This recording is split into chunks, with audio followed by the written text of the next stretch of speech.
Biasanya bahasa Arab itu penuh dengan nyanyian ya, maka salah satu dari media atau metode saya mengajar itu dengan nyanyi. Tapi di sini inovasi saya ada di media pembelajaran. Medianya pendekatan active learning dan saya menggunakan 3 cara belajar anak saya satukan. Yang pertama visual, jadi anak bisa melihat dan langsung menangkap, oh itu gambar, oh itu di situ ada nanas favorit saya. Nah ini kebetulan jatuh dan dan oh ternyata itu di sana ada buah yang tidak saya sukai. Anak langsung visual. Yang kedua kinestetik, anak yang udah bergerak, oh saya mau maju, satu saya ingin lihat, satu saya mau tahu. Dan yang ketiga itu auditori, jadi anak apa sih itu saya pengen tahu penjelasan secara. Jadi saya gabungkan ketiga biar belajar anak sebagai bentuk pembelajaran berdiferensiasi. Kemudian biasanya saya awali dulu dengan ta'aruf. Assalamualaikum waalaikumsalam kaifa hal bi khairin walhamdulillah. Mas mungkin dan lain sebagainya. Itu saya baru dengan bernyanyi. Tufahatun al-burtuqalun jaru inahun anggur bitihun semangka. Nah kebetulan di sini saya pertemuan kedua. Jadi di sini saya bermain picture and picture, mengacak gambar. Untuk anak yang berkemampuan rendah, saya ambil beberapa saja. Setelah mereka melihat betul, saya ambil dan saya panggil mereka satu persatu terlebih dahulu. Ya, dalam satu kelompok saya panggil satu persatu untuk menentukan mana gambar yang menunjukkan tufahatun, mana gambar yang menunjukkan tamrun dan lain-lain. Jadi mereka memilih dari beberapa gambar yang tersedia dan itu hanya terbatas untuk bisa mereka tempel. Di situ saya mengasesmen mereka. Dengan sebelumnya saya lakukan dulu asesmen awal.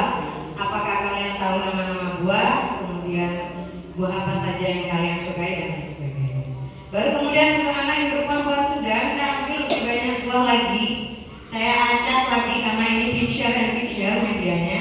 Saya acak lagi, acak dan lain sebagainya sehingga mereka sampai bisa memahami.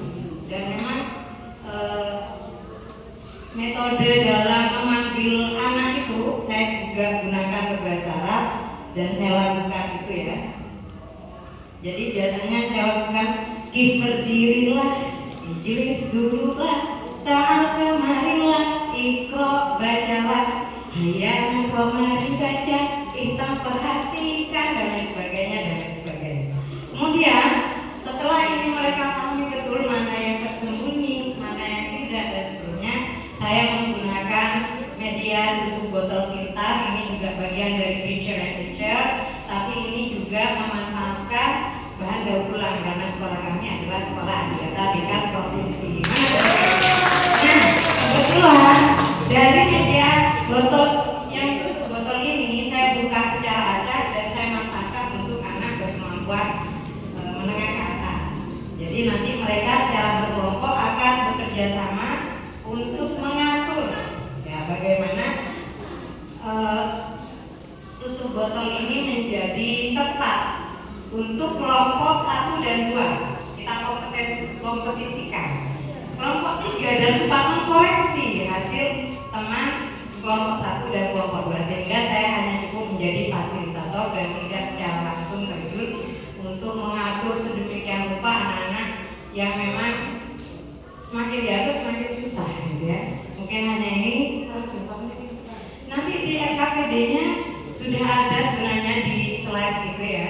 Hasil dari pembelajaran anak-anak itu saya berikan dan saya wajibkan untuk diparaf oleh orang tua sehingga orang tua pun ada tindak lanjut dan keberlangsungan atas nilai